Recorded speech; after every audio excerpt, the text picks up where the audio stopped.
Hello everyone, welcome back to my new blog. तो दोस्तों, आप सभी कैसे उम्मीद करती हूँ सभी बहुत अच्छे होंगे। अभी मॉर्निंग का टाइम है और बच्चे भी जा चुके हैं स्कूल। तो श्वेत का तो एग्ज़ाम हो रहा है 9 बजे से है और सारांश का है 9:30 का।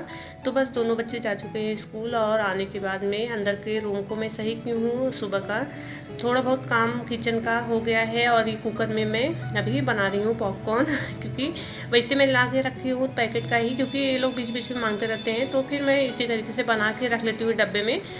और इसी कुकर में मैं पहले वो बॉईल की थी चने, वो वाइट वाला चना जो होता है उसी की सब्ज़ी भी बनाऊंगी। तो उसको बॉईल करने के बाद में इनके लिए बनाई थी खिचड़ी और ये भी चले गए हैं खाकर। तो सुबह में हल्का सा वही खाते हैं खिचड़ी।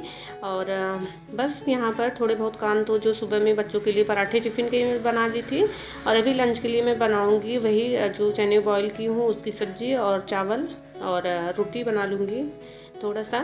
तो पॉपकॉर्न इसी में मैं बनाकर निकाल ली थी और मतलब खिचड़ी बना था तो मैं अंदर बस कुकर इसी को धोई थी, ढक्कन को नहीं धोई थी क्योंकि वैसे जूठा तो था नहीं। बस इसी में फिर से मतलब 2-3 बार सब चढ़ाना था कुकर, तो फिर बार बार क्या धोते, जूठा नहीं था तो फिर इसी में मैं बना ली। और यहाँ पर देखिए तो गैस को मैं कम नहीं की थी और हल्दी डालने के बाद तुरंत ये वाला मसाला डाल, मतलब थोड़ा सा पानी हमको डालना चाहिए था या तो तुरंत ये वाले मसाले में ही डाल के हल्दी वल्दी डालना चाहिए था। तो मसाले हल्का सा, मतलब गैस तेज़ था तो थोड़ा सा ज़्यादा वो हो गया, तो थोड़ा हल्का सा अलग ही टेस्ट आ रहा था सब्ज़ी का। तो बस थोड़ा सा अगर इधर उधर हुआ कि मतलब टेस्ट एकदम से बेकार हो जाता है।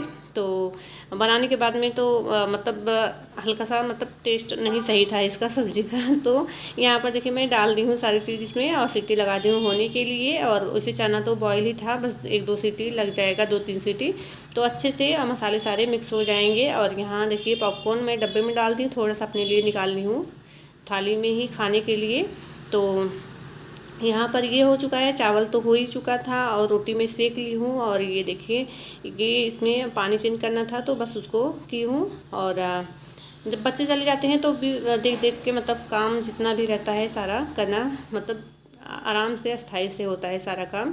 तो किचन में ये इतनी सारी थैलियाँ थी जो मतलब सब्जियाँ आती हैं, जब सब्जी आता है तो मैं सब्जियाँ निकालने के बाद में कभी धोती कभी यहीं छोड़ देती हूँ, थैली पूरा इकट्ठा हो जाता है तो फिर उसको फोल्ड करके अच्छे से एक बड़ी सी थैली उसी में डालती हूँ। तो ये रहता है कि मतलब जो कचड़े हम लोग फेंकने के लिए वो बड़ी वाली थैली लेके आते हैं तो उसके लिए हमें थैली नहीं लेना पड़ता, मतलब मैं तो नहीं लेती हूँ क्योंकि इसी से काम हो जाता है। वैसे इतनी ढेर सारी थैली है, एक थैली का डेली यूज होता है तो फिर कचरे के लिए तो और इतनी सारी मतलब सब्जियां जब आती हैं 3-4 थैली 5 थैली तो हो ही जाता है और भी कुछ सामान वैसे आता है तो बहुत ढेर सारा थैली है। तो इसमें तो मतलब अगर हम चाहे तो फेंक दे तुरंत ही कचड़े में डाल दे थैली, लेकिन पूरा मैं फोल्ड करके इसी तरीके से रख देती हूँ तो फिर वो कचड़े के लिए काम आ जाता है, उसके लिए मैं थैली नहीं लेती हूँ। और किचन को बस अच्छे से पूरा क्लीन कर दे रही हूँ अब। और ये सुबह के थोड़े बहुत जो बर्तन हैं चाय वाय के ये सारे तो अभी इसको धुल ले रही हूँ। उसके बाद में मैंने बीच में कुछ भी शूट नहीं किया था। फिर बच्चों को लेकर आई, उसके बाद फिर खाना पीना हम लोग खाए।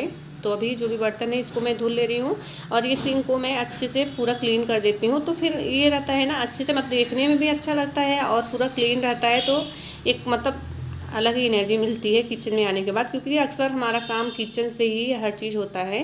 किचन में आओ पानी पीने के लिए या खाना खाने के लिए और भी जो काम रहता है किचन से बहुत ज़्यादा किचन में ही टाइम जाता है। तो बस बच्चों को लेके आई हूँ और यहाँ पर मैं निकाल रही हूँ खाना। तो बच्चों के लिए मैं कटोरी में ही मिलाकर पूरा देती हूँ, थाली में बड़ा वाले भी वो नहीं लेता है थाली में। दोनों को मैं मिक्स करके दाल चावल हो या सब्ज़ी चावल कुछ भी हो तो मैं इस तरीके से चावल सब्ज़ी दाल मतलब इस तरीके से मिलाकर अच्छे से फिर चम्मच डाल के देती हूँ, फिर जाके दोनों खाते हैं। और मैं अपना निकाले हुए यहाँ पर थाली में।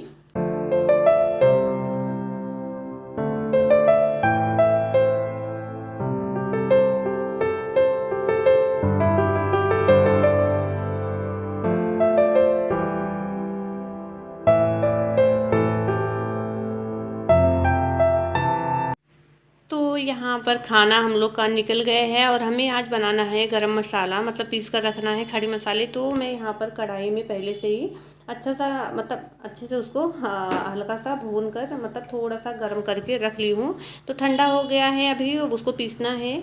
और यहाँ पर हम लोग का खाना भी हो चुका है तो बस यहाँ पर किचन का थोड़ा बहुत काम ख़त्म करके मैं मसाले बनाऊँगी और हमें गेहूँ अभी छत पे डाली थी सूखने के लिए, वो लेके आना है।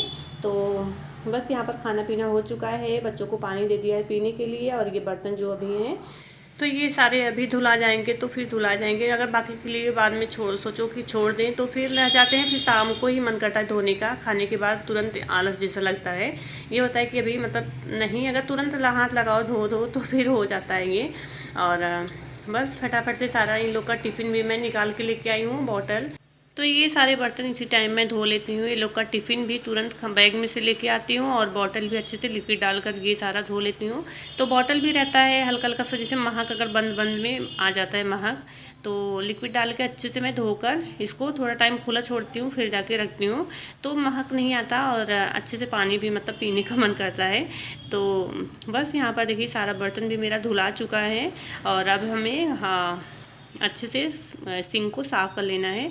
तो इसे मतलब थोड़ा सा लगा रहता है साबुन उसमें, जिससे बर्तन धोते हैं, या उसी से, या तो मैं हल्का सा लिक्विड डाल के हाथ से ही पूरा साफ़ कर देती हूँ, तो जूठा जितना भी रहता है वो सारा क्लीन हो जाता है, जो चिपचिपाता है सिंक एकदम, तो अच्छे से क्लीन हो जाता है। और नीचे जितना पानी इधर उधर बर्तन धोने से गिर जाता है उसको भी अच्छे से मैं मतलब वहाँ कपड़ा रखी रहती हूँ, नीचे एक किचन में रहता ही है, तो अच्छे से साफ़ कर दी हूँ। पानी पूरा सूख गया है और किचन हमारा अच्छे से एकदम क्लीन हो चुका है। तो ये थोड़ा सा रहता है मेहनत, मतलब खाने पीने के बाद में, तो अगर तुरंत किचन साफ़ कर दो तो फिर साफ़ रहता है शाम तक एकदम अच्छे से। और अभी यहाँ पर जो मसाले मैं अच्छे से भून कर रखी थी, हल्का सा मतलब गर्म करके उसको अच्छे से पीस ली हूँ। और ये दूध भी आया था गरम, मतलब इसको रख दी हूँ गरम करने के लिए। तो दूध भी साथ में इधर गर्म हो रहा है, और लेट कभी कभी लेट हो जाता है बहुत, तो आज तो लेट ही हो गया है, 1:30 बज रहा है, और अभी दूध लेके आए हैं। तो यहाँ पर रखी हूँ गर्म होने के लिए, बॉईल हो रहा है, तब तक यहाँ पर मसाला भी मैं बना ली हूँ। और मसाले एकदम से ख़त्म हो गए थे गरम मसाला। तो गरम मसाला अब ये है कि एक बार अगर घर का टेस्ट मतलब हो जाता है, मिल जाता है, तो फिर घर पे ये होता है कि बाहर से नहीं, घर से ही अच्छे से बना लो। तो अब मैं खड़े मसाले लेकर आती हूँ और घर पे ही इस तरीके से बना लेती हूँ। ये 15-20 दिन आराम से चलेगा इतना गरम मसाला। और इसको बना के मैं बॉटल में डाल के रख दी हूँ। और यहाँ पर चाय पत्ती ख़त्म हो गई थी, तो मैं नीचे जब दोनों को लेने गई थी फिर छोटा पैकेट ही लेके आई हूँ, और इसको मैं डाल दी हूँ डब्बे में। उसके बाद मैं सारा काम ख़त्म करने के बाद आ गई थी छत पे। यहाँ पर देखिए गेहूँ अच्छे से सूख गया है, 2 दिन धूप लगा है, अच्छे से सूख गया है। अब इसको मैं बोरी में डाल कर लेके चलूँगी नीचे, फिर इसको लेके जाएंगे पिसवाने के लिए, क्योंकि आटा भी 4-5 दिन का है अभी चलेगा, तब तक तो ये पीस कर आ जाएगा। और चलिए अब इसको उठा लेते हैं, लेके चलेंगे नीचे। और आज का ब्लॉग भी बस इतना ही है, छोटा सा, मतलब दोपहर तक का ही है। वही बच्चे जब गए थे तभी का मैं तभी से बना रही थी ब्लॉग, और अभी तक का है 2-2:30 बजे तक का। तो आज की वीडियो आप सभी को कैसी लगी कमेंट जरूर से करिएगा। अगर आज की वीडियो में थोड़ा भी कुछ पसंद आए तो प्लीज़ लाइक करिएगा, शेयर करिएगा। जो लोग न्यू आते हैं सब्सक्राइब कर लीजिएगा। Thank you.